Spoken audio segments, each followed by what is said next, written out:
All right, welcome everybody, and welcome Alyssa. Once again, Jacob and I are thrilled to have Alyssa Cole with us tonight. Alyssa is a New York Times and USA Today bestselling author of romance, thrillers, and more.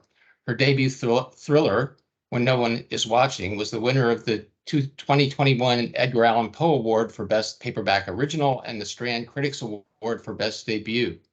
Her Civil War set espionage romance, An Extraordinary Union, was the American Library Association's RUSA Best Romance for 2018, and her contemporary royal rom-com, A Princess in Theory, was one of the New York Times' 100 notable books of 2018.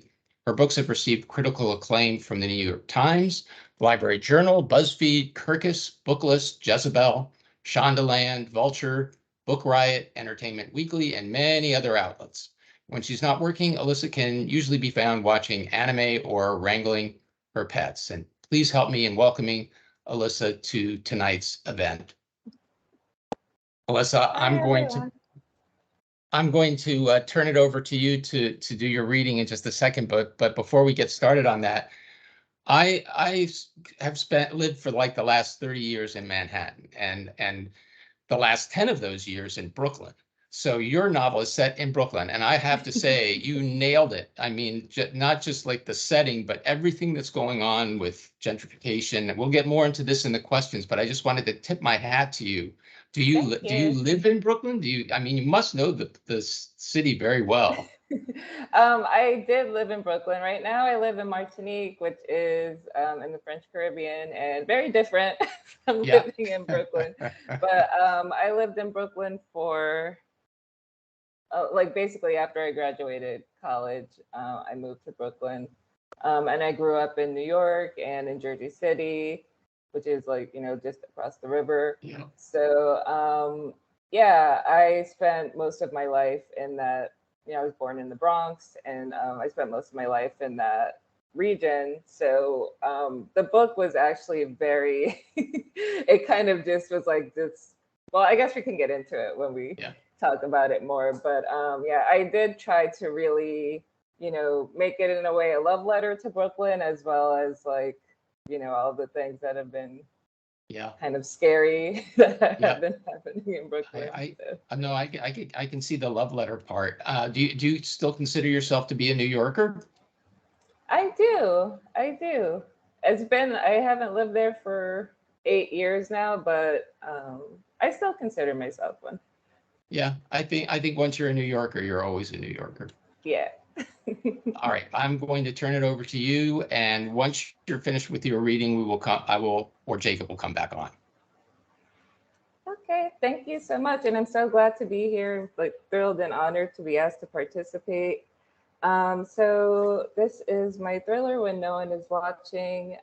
It is a social thriller, a thriller that kind of tackles gentrification and the history of Black Americans, which is in many ways, it's a thriller with horror elements. And I'm going to read from the prologue. I'm just going to warn you now that there is a lot of cursing in the prologue. If you don't like cursing, you can like mute it and then come back afterward. And I'm just warning you because I started the book off with a lot of cursing purposely, because if people didn't like cursing, they were not going to like the rest of the contents of the book. And many people have let me know that they didn't. So I'm just giving you a warning ahead of time. So this is the prologue. It is from the point of view of Sydney, it's a dual protagonist novel, but Sydney is the main protagonist. And it's basically an introduction. She's just moved back to Brooklyn after living in Seattle. And yeah, all right, I'm gonna get started.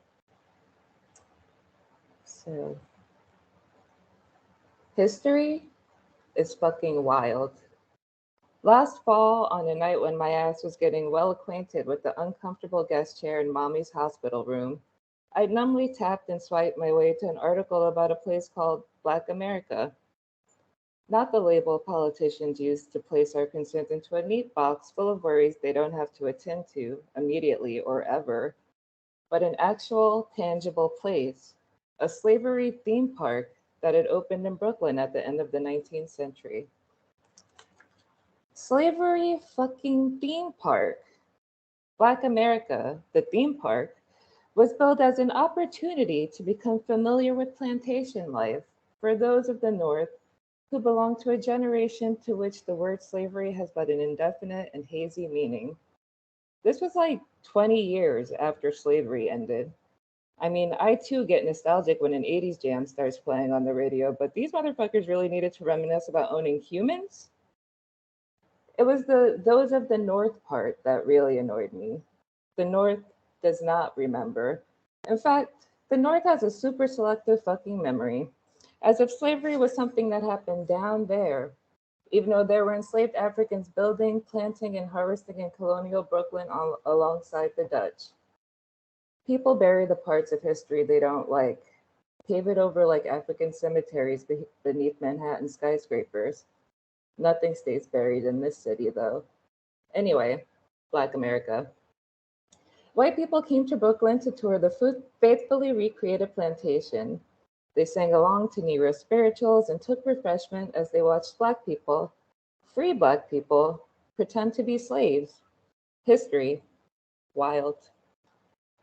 After I stumbled onto that article, Brooklyn history became a refuge for me.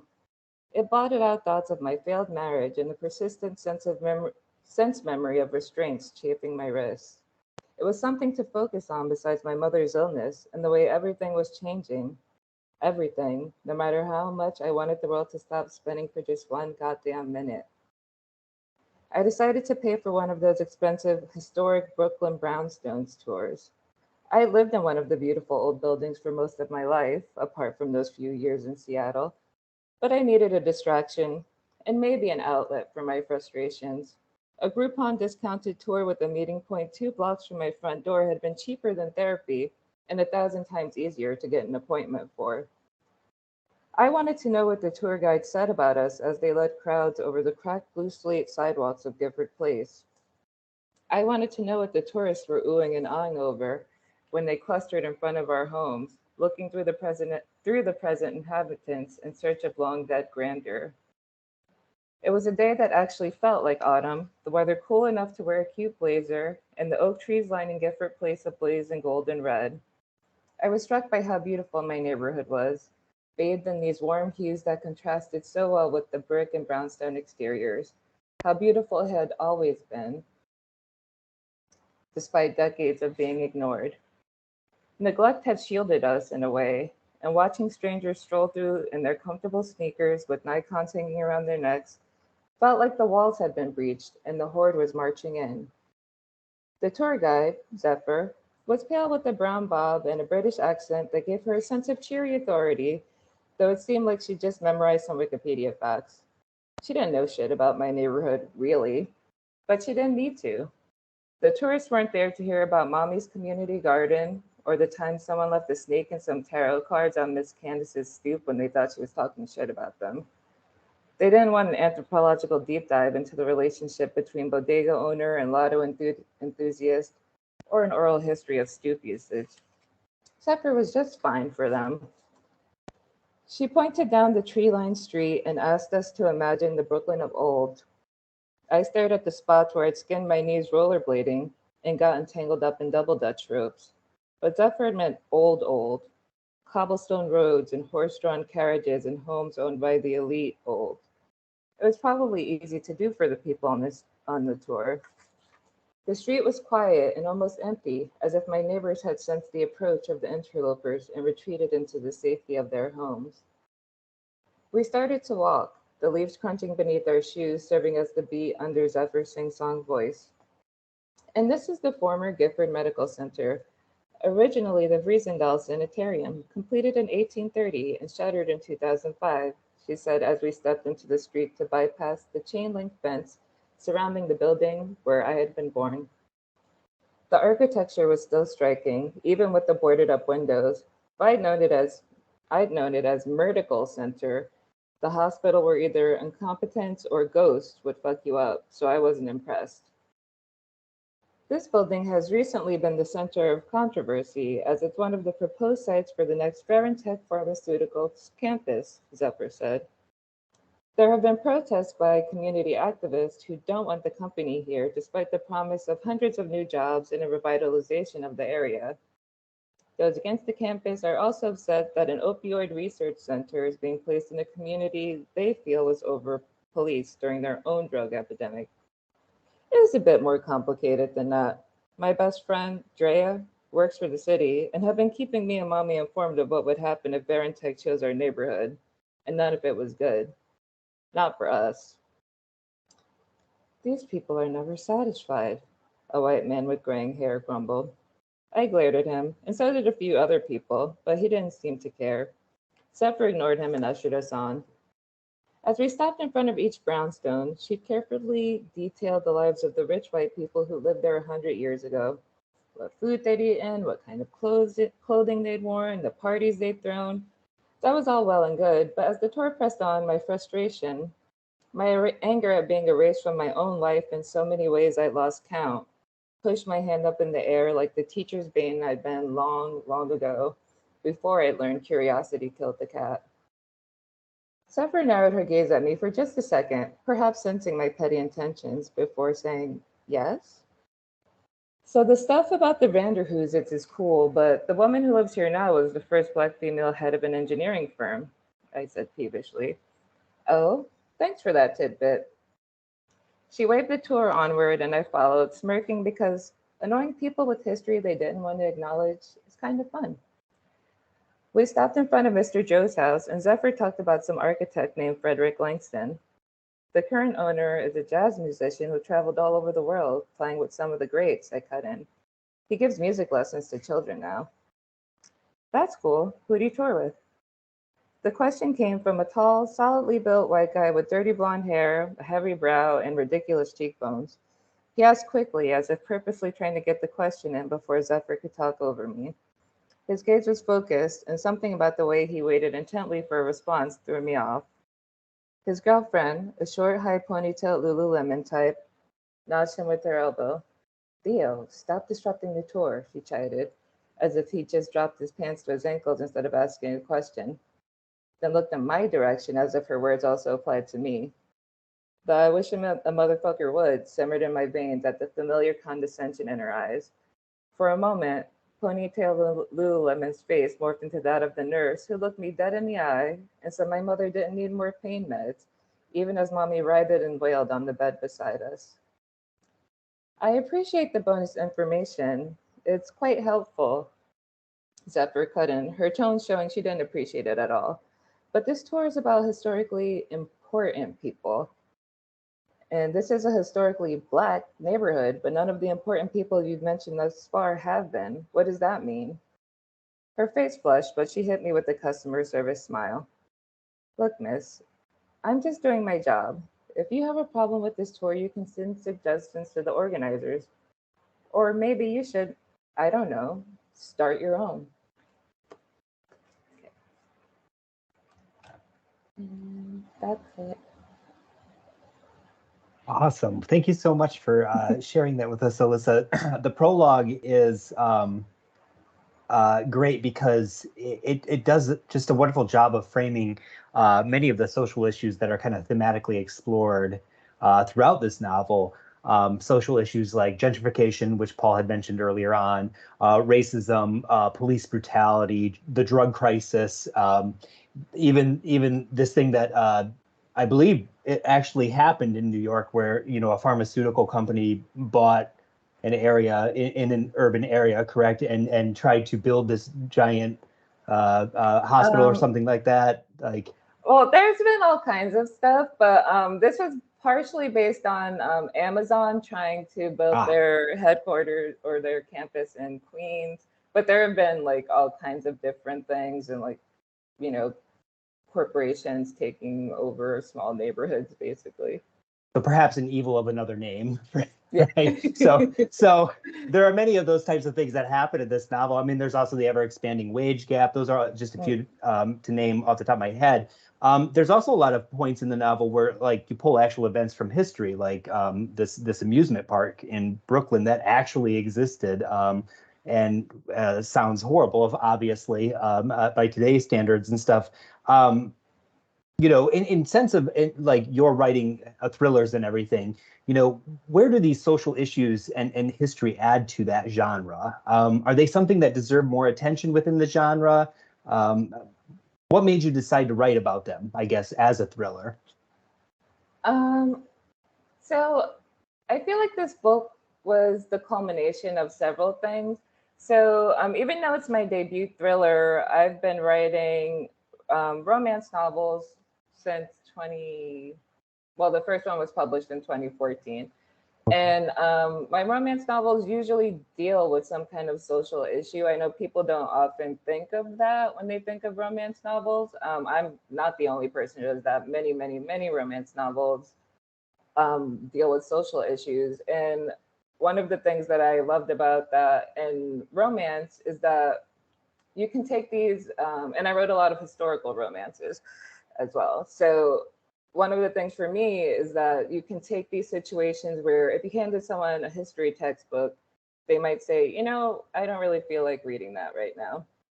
But if you can take history, real history, and put it, kind of sneak it into an exciting and fun story, for me, that's fun to write, and I enjoy reading things like that as well. And I thought some of my romances that I've written were, kind of border on suspense and thrillers, but even though they lean more heavily into the romance genre.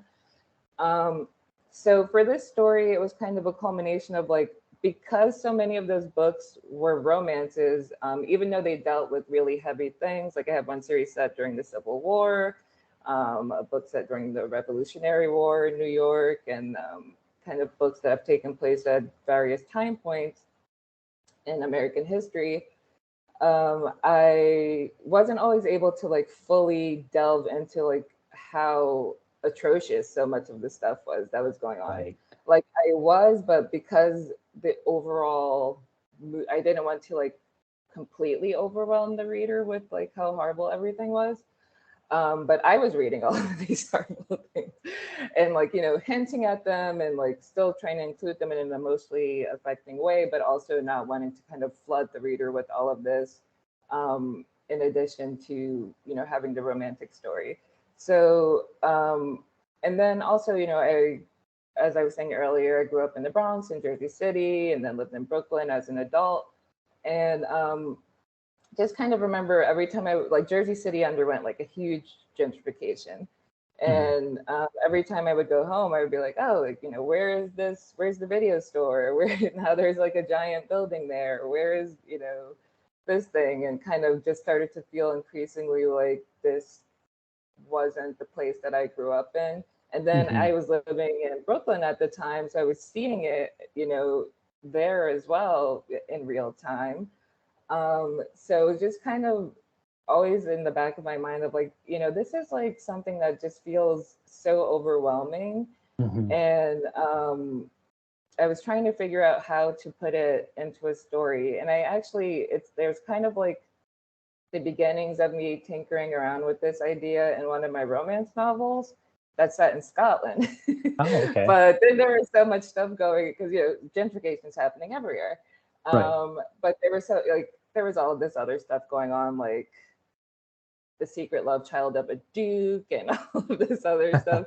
So that the gentrification storyline kind of fell to the wayside. Okay. But it was something that I was starting to explore in romance, and then really seemed to me to be a better fit for the thriller genre, where I could really lean into how kind of disturbing, stressful, and like suspenseful it kind of is to live through these kind of situations in like a really heightened way, and but also delve deeply into like how ingrained a lot of these things are in American society. Yeah. And I mean, I noticed that reading throughout it as well. Like it does complement the thriller genre very well. This gentrification, because there are many times and moments, and I'm not going to give much away. There's so much that happens, and I encourage everyone to go out and buy this book when no one is watching. It's but like there's moments in it where like suddenly the main character will, go to her bodega and it's suddenly different. It's changed. Yeah. And it's just like all of a sudden it's like everything is pure, like everything's white, clean, and very almost medically like kind of eerie in a way. And that tone, that feeling, that unsettlingness comes through in the thriller genre almost like everything. I don't know, kind of almost like a Stepford's Wives almost thing. Like Yeah. things are being replaced, right? Yeah. But they're somewhat familiar, but they're not, and that kind of carries throughout this book. So when you're writing these, I mean, you write a number of genres, right? And in fact, this one has, again, not to give anything away, there's a little bit of romance, right? There's definitely the historical fiction throughout it. Definitely speculative thriller, like what is happening kind of mood.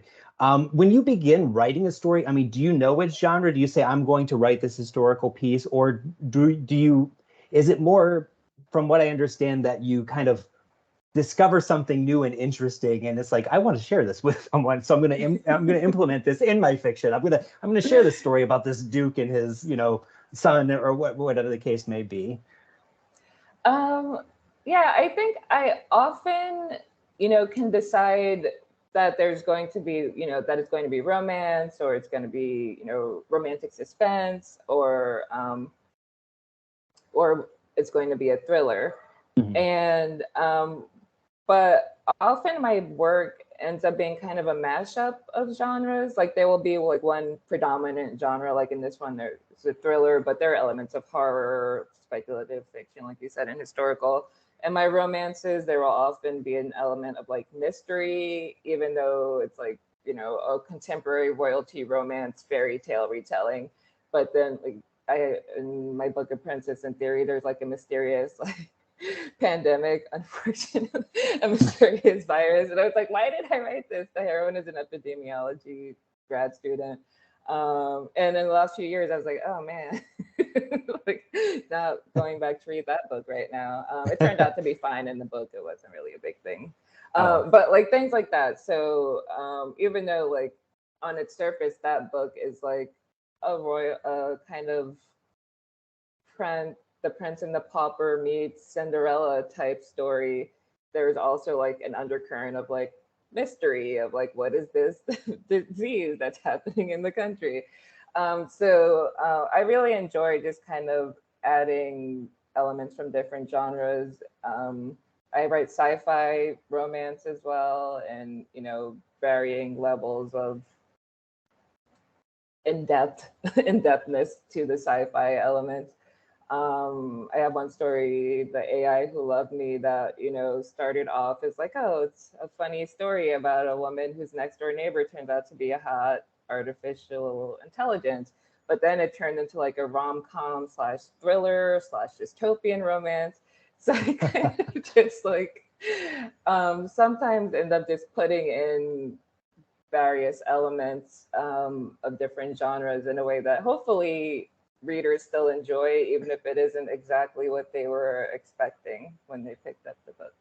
Right. I mean, ultimately, it's about entertaining the reader and the audience, and mixing genres like that. I think that a lot of our students here at Southern New Hampshire University like to explore that option, mixing genres and stuff. So being able to hear, an author say, "Yeah, you can do that."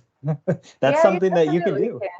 Yeah, and it's you one can of those things that when I first started, and in romance, people often have more than one pen name. So people would be like, oh, you have like a contemporary and you have like a sci-fi series, and you should have a different pen name. And I was like, no, I can barely manage, having everything under one name. I'm not going to be creating a pen name for every thing that I want to do, because I feel like the way I think about it is that readers, okay, first of all, readers will read you for your voice. They might pick you up for the genre that you're in if they like reading that genre. But if they like your voice, they will continue reading.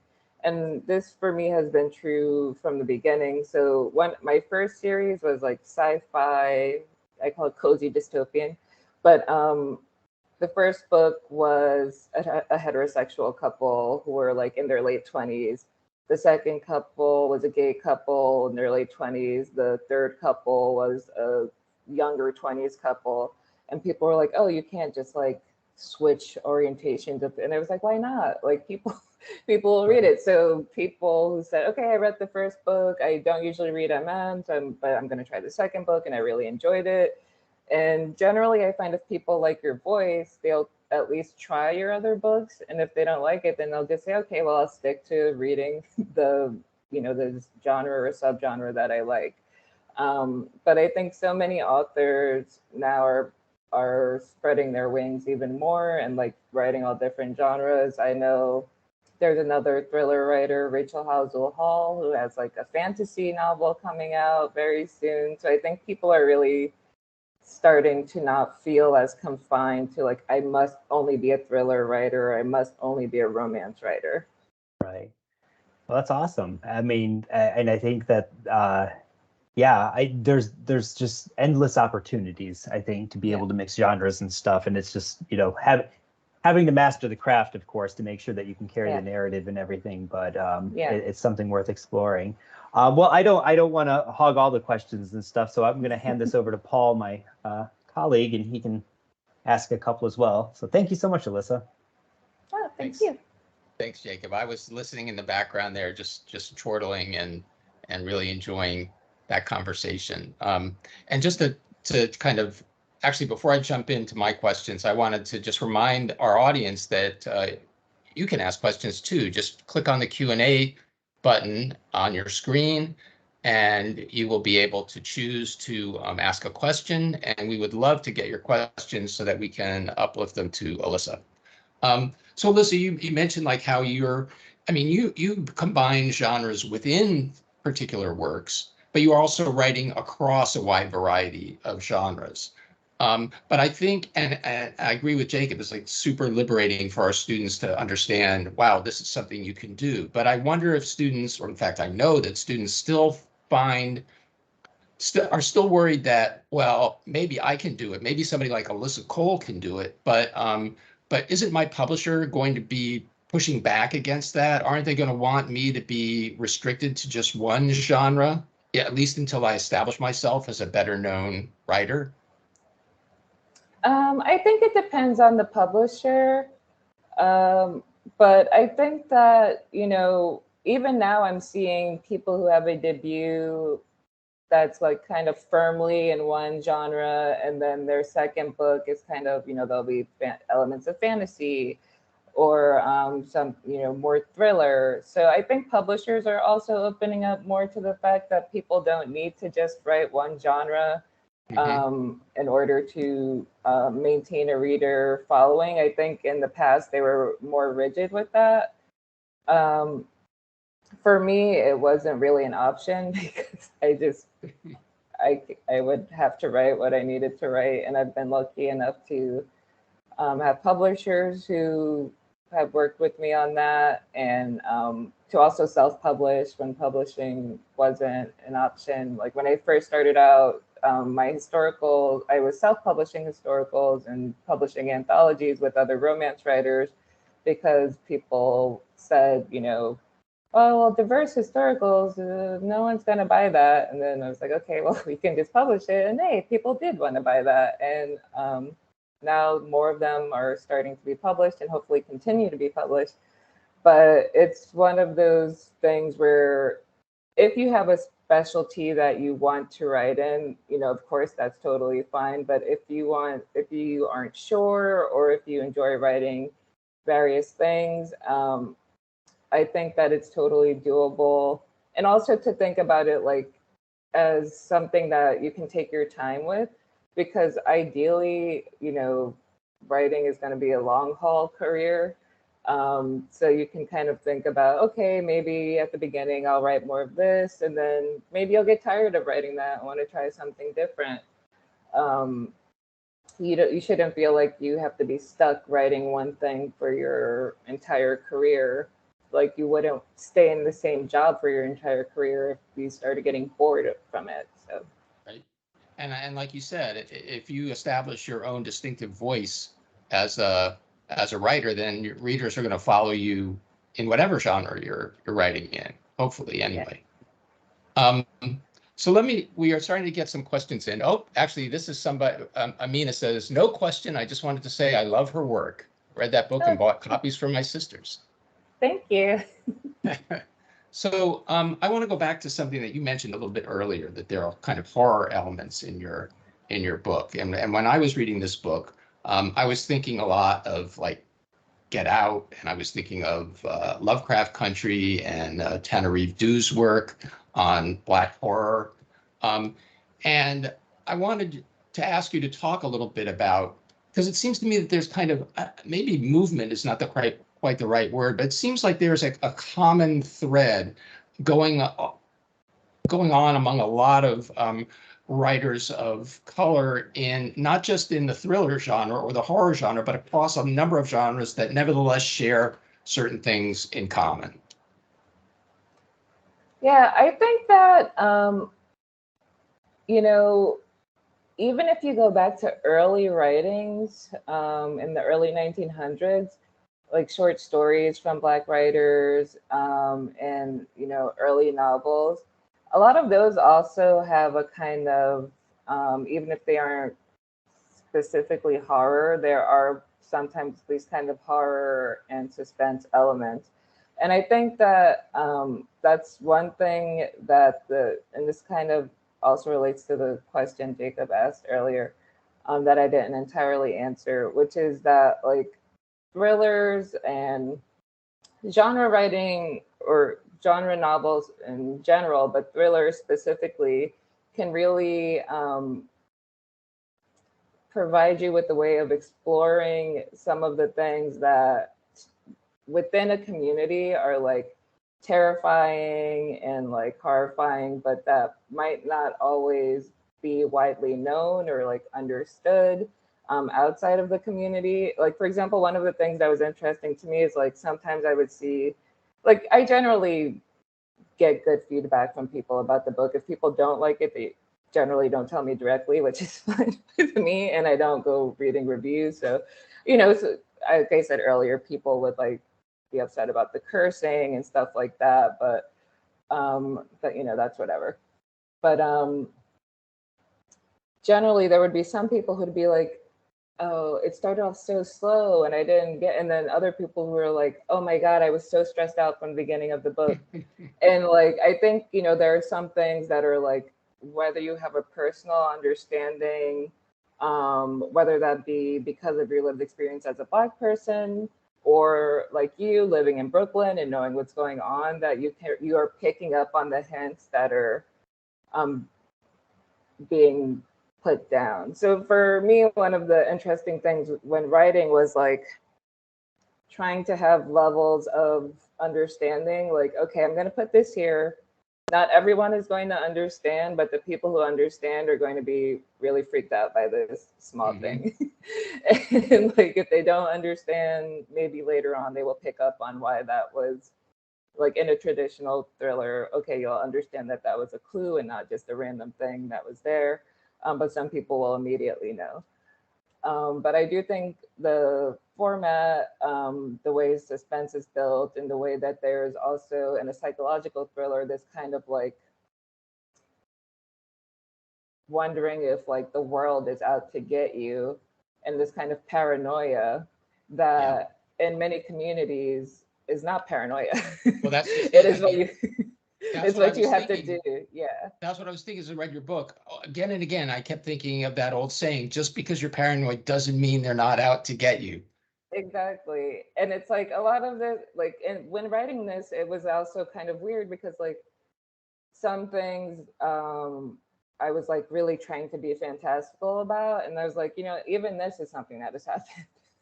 Like, you know, like even though it's a work of fiction, people will be like, oh, are you talking about this thing that happened? And I'm just like, oh man, like some of the stuff I thought I made up because it was so bad, but then people will be like, oh no, that's like this thing that happened in this town. So it's like so many of the things that kind of seemed, I think that some people, and I mean, people tag me in Instagram reviews, so I did see some things where people were like, this was unbelievable, or blah, blah, blah. And for me, it was like mostly interesting because this book came out in September of 2020, which was after the summer of 2020, which was, I called it like the worst advertising marketing campaign for the book, which was basically so many of the things that happen in the book kind of exploding, that have always been happening in the US, but like really exploding on the news and into the mainstream where people couldn't really deny that it was happening. And so it was interesting for me to sometimes see people say like this, you know, tag me like, this wasn't really a thriller, and I didn't really think that, I felt like exaggerated. And I'm like, but I can literally turn on the news and find like 3 things that happened in the book. So it's also a question of like whether people are open to receiving what's in, like they don't have to like it, but whether they're open to receiving it. But I do think it's a good, you know, of course, Jordan Peele, and Tananarive Due, and Lovecraft Country, which was also in the same vein of kind of, I think, really kind of exploring American history, and even like just real things. You can take it so many real things that happen in history, and they are like literally the stuff of nightmares and horror movies.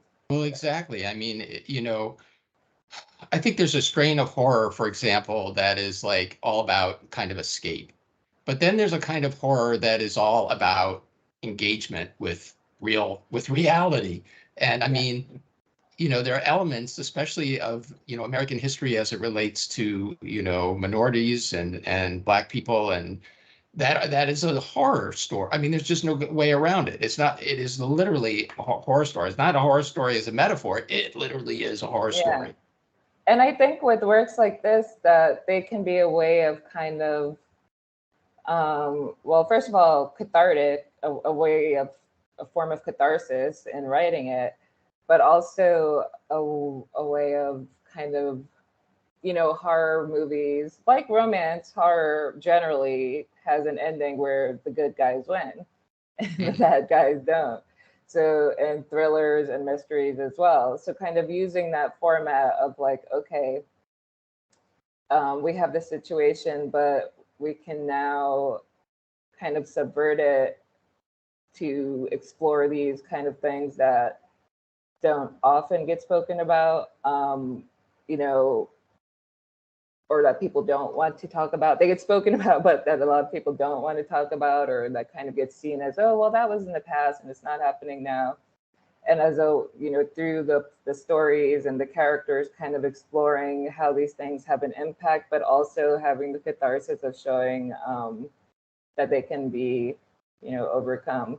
Like it's the G.K. Chesterton quote, fantasy doesn't exist to show that I forget it, and like Neil Gaiman rewrote it as well, but fantasy doesn't exist to show that monsters exist. It shows that they can be beaten.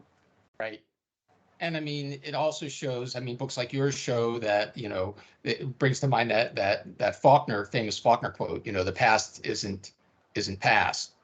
Past isn't dead. It's not even past. And I mean, you know, you read about in your book that grotesque theme park, and you just think like, well, that's impossible. How could something like that ever happen? Or at least it would never happen today. And yet there are all these, like, you know, plantations throughout this country where that are still more or less theme parks. I mean, it's just you know, I think it's so important to grapple with that in fiction, and I really admire you for doing that in a way that's honest and also total and accessible, you know, because it's not a dry history. It's not something. It's something that's going to suck people in and make them want to read. So I'm going to segue from that into a question that we have from an audience member, which is, how much of a book is pre-planned and how much develops as you write? It depends. It depends on the book. And also, so I used to be when I first started writing, I was a pantser, meaning I basically had an idea and then I would just write and see how it turned out, which often means you then have to go back and make, fix all of the continuity errors and stuff, which you have to do anyway, but you have to do it more. And then I started trying to be more organized, but trying to be more organized and plot everything didn't quite work for me. So I'm somewhere in between, like a scenester. I have like scenes that I know. Yeah, the planter. And I know certain scenes that I want to hit. I often know what I want the ending to be. And like I have ideas of certain scenes leading up to that. And I do try to like plot things out basically. But generally it changes when, when I'm writing. That's why I try not to outline too hard and like spend too much time on it, because even when I do, the story ends up changing as I'm writing, or the character reveals something that then changes the course of the story, or I come across some research that changes what is possible within the bounds of the story, or some interesting thing that I think would really work better than what I originally had planned. So I think that's just going to vary from person to person. Some people write like 10,000 page outline, 10,000 word outlines before they start writing. But I think finding what works for you and allows you to be comfortable as you start working on your story is probably the best thing. So trying out, a variety of different things and seeing what feels comfortable for you as a writer. Mm-hmm. And knowing it might change as you go along. Thank you for that. I'm going to tag Jacob back in. Sure. Thank you, Paul. And folks, just as a heads up, I see that there's a couple of people with hands raised. We don't have the microphones enabled, so if you do have a question, use the Q&A function at the top. There should be a little bubble with a question mark in it. If you click that, you can ask a question, and we'll get it on our end and we can ask. Going back, actually, this might actually be a good segue from the question that was just asked, because I noticed several times, and this kind of goes back to the thriller aspect and stuff as well. I noticed, elements of Get Out 2 where there's this simmering. There's plenty of fake outs, I should say, like in the book, where like you might think, oh my gosh, is this character dead? But then they're just sleeping or something like that. I don't think I'm giving too much away there. But there's plenty of fake outs where the reader expects that tension to escalate and just like capsize. But the story pulls it back quite often, waiting until that, the climax near the end of the book. How do you know how far to push a tense scene when you're writing it? Like when do you know to pull back to keep that reader like at the edge of their seat, but not, falling over into the narrative, I should say? I think this is actually a skill that I really learned in romance writing, because romance writing for me, or I mean, in general, so someone picks up the book, there's a couple, and the one thing they know about this couple is that they're going to be together at the end of the book. And you then have to spend the entire book making them doubt that there is going to be a happily ever after, even though they know there's going to be a happily ever after. They bought the book specifically because they want the happily ever after. So you kind of have to, like, similar to a mystery, you kind of have to learn like when to lay clues, when to kind of tease the reader, make them think something's going to happen, but no, not yet. So I think for that, it's really just kind of feeling it out as you go along. And, often in revisions, you go back and you're like, okay, no, that's too much right now. For me, a lot of it is by feel. Like I have to go back and reread, and then like I can just say, okay, this doesn't feel right. And I think one of the things that is helpful, or one of the reasons why I edit like that, or why I think about the story like that, is that I read a lot as a kid. I mean, and throughout my life, I've just read a lot, consumed a lot of, TV shows and movies. And I think this is something that's important to writers. If you can, I know everyone doesn't have that much time, but one of the reasons why I always suggest it as the first thing, like when I'm teaching a class or something, is like to just read, especially if you're going to write in a specific genre, is because generally there is there's this substructure, they're the bones of the genre that everyone builds their story on. And so they're the beats of the genre. And when you read enough, you start to internalize. It's like when you're watching a TV show and then suddenly something happens and you're like, wait, I know, why did that happen? And you get pissed off. You're like, that shouldn't have happened right now. And you don't know exactly, why it shouldn't have happened there, but you know that it's wrong and that you don't like it. So I think that through through other people's stories, and this is not about like style or anything like that. It's literally about like I think it's similar to when an artist is starting out and they, or kids use tracing paper first to trace over drawings that they like. And then eventually they can move on to drawing their own things, but they first kind of got the muscle memory by tracing on tracing paper. So I think that for me, obviously there's structure, and the other also, of course, learning the structure, reading books, taking courses, but then that allows you to then say, okay, this thing that feels off is because they didn't hit this plot point, they didn't have this revelation. And so when I'm reading, I have my outline. I can say, okay, did I hit like the first plot point?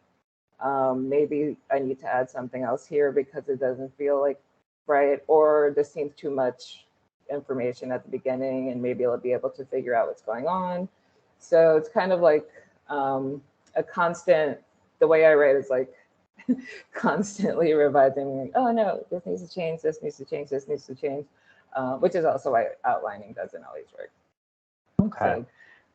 So it's kind of a combination of multiple factors, like knowing the ending or knowing where you're eventually going to go, like you were saying with romance, is important because you know where kind of the end of the road is, but getting to that end of the road is going to have a lot of different, pathways that you might have to re-explore and go along as you write the outline and stuff and re-explore it. That sounds like a great approach. And I'm curious how that kind of folded into this particular novel, because I noticed obviously the narrative includes 2 points of view, right? So you have Sydney, who's like the young Black woman who's returned to her mother's house at a time when you have this pharmaceutical company trying to take over the neighborhood. And then you have Theo, who I don't think his name was mentioned in the prologue, but he's the white man who's touring the Brownstones with Sydney as well. He's a white man from a poor, dysfunctional background. He moves into the neighborhood with his rich and, I don't think I'm giving too much away here, very racist girlfriend. So ultimately, this is Sydney's story in the long run. The prologue is Sydney telling it, and then, by the end, it's still Sydney's story. But Theo plays a large part in it as well. And it actually kind of, I mean, not every chapter goes back and forth. Sometimes you might have multiple Sydney chapters and stuff, but it does often come back to Theo. And there's even a point in the novel where he admits that I might be a trope. I might be that white savior, right? So I'm curious, like, why was it necessary for you to like have Theo in this narrative? Like, what made you decide to share his story as well, and use that particular like dual point of view narrative? Was that something that came to fruition as you were outlining, or was it planned all along, or? It was planned. I generally like a dual POV narrative because in romance or thrillers, because it's fun to see what people think they know, and what they definitely don't know, and see people. I like being able to play off of the way different people perceive things, because everyone has different, like Theo's background kind of shaped how he perceives the world and how he was perceiving himself perceiving the world. Sydney's background shaped how she's perceiving the world. And so I kind of thought that that would be a great contrast. And kind of, then they're also perceiving each other. So Right. so I really enjoy just all of the ways you can kind of play around with that and create a more immersive experience for the reader because they're getting both of these points of view. The two people will notice different things because they have different worldviews, but also, and they're bringing their own backgrounds into the story. But it's also, for me, it's just kind of fun to have these different perspectives on the same situation. And for this, story of gentrification, I thought it would be interesting to have, the woman who grew up in the neighborhood and left and then came back, and someone who has just moved into the neighborhood for the first time around the same time. And they both are kind of getting a taste of the same things going on, but are perceiving them differently. Yes. Until they both start kind of getting on the same track.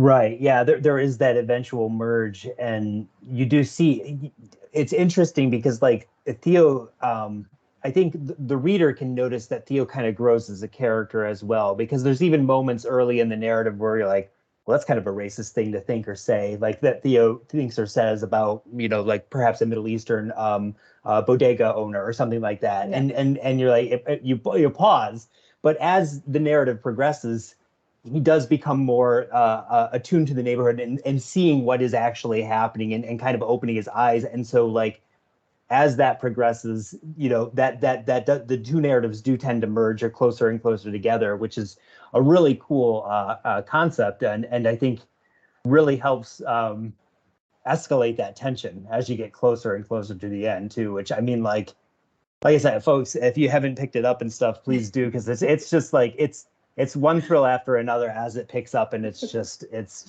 wonderful all the way through.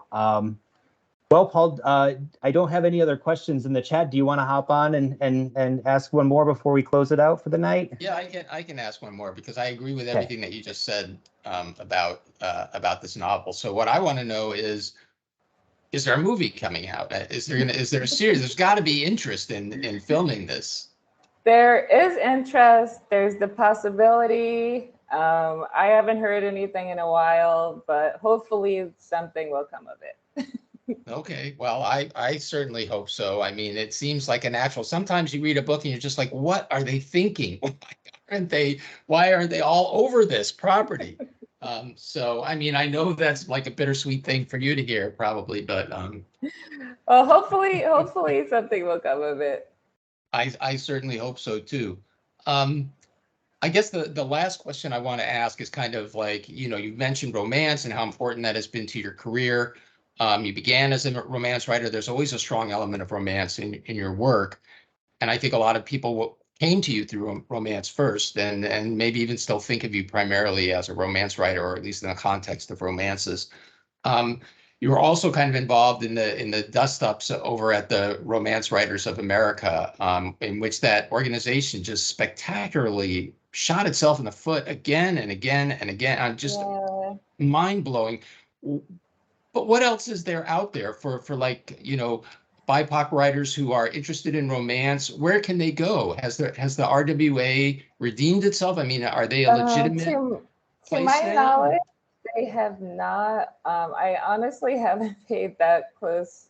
I would see things every now and again that did not make it seem that was the case. And I'm not sure. It's really unfortunate because they were such an important organization and really just imploded out of pettiness and racism. It was a very American implosion, unfortunately. But I'm sorry, please go ahead. Oh no, I was just gonna say, in the wake of that, there has not been anything that replaced it. If you write sci-fi romance, you can join the Sci-Fi Writers of America. For thrillers, if you write thrillers, there's crime writers of color, as well as thriller writers of America, mystery writers of America. But crime writers of color and Sisters in Crime, which is Women Who Write Mysteries and Thrillers are two organizations that could be useful for that. For anyone who writes romance, I would, recommend checking out your local romance group. So there are local RWA groups, which you don't necessarily have to be a member of RWA National to join them. There are groups that used to be part of RWA but disaffiliated and are no longer part of RWA but still offer workshops, guidance, and stuff like that. So I would recommend those. And also doing events like National Novel Writing Month, where you can meet other writers online or in person, and find people who might want to do a critique group with you, or and I believe there are sites online where you can find critique groups, critique partners, beta readers, and stuff like that. Unfortunately, I can't recommend RWA right now just because I haven't heard anything that insinuated that they had gotten their stuff together and that would make it worthwhile. But that's also something that people can look into because I'm not completely up to date about it. But I do think maybe starting smaller, local, and finding online places if there's nothing local to you could also be helpful. Okay, thank you for that. Because I know, like you said, when they were such a monolithic organization that when they imploded, there was nothing else. Yeah. So and that was unfortunate, although I must say well deserved on their part. Okay, so I guess we're coming to the end of our word for word. Alyssa, this was just wonderful. I want to thank you so much. Yes, thank you. It was wonderful, Alyssa. And again, folks, when no one is watching, pick it up ASAP. And 5 of you actually will be getting a free copy of this. If you signed up through Blackthorn and stuff, we'll do a random drawing afterwards. And Paul will be in touch to get your mailing address and everything as well. So, maybe wait a day to see if you win the copy. But I would also say pick it up when you get a chance as well, because it's just wonderful. Alyssa can also be followed, and I put it in the Q&A as well on her website, alyssacole.com. You can also follow her on Twitter at Alyssa Cole Lit. So thank you again, Alyssa. It was just wonderful having you here. And we're so glad everyone was able to join us this evening. Our next Word for Word event is actually going to be scheduled for Wednesday, March 22nd, and we'll have a special guest soon to be announced. So with that, I hope everyone has a wonderful evening, and we'll talk soon. Thank you. Thank you, everyone. Thanks, Alyssa. Take care. Bye.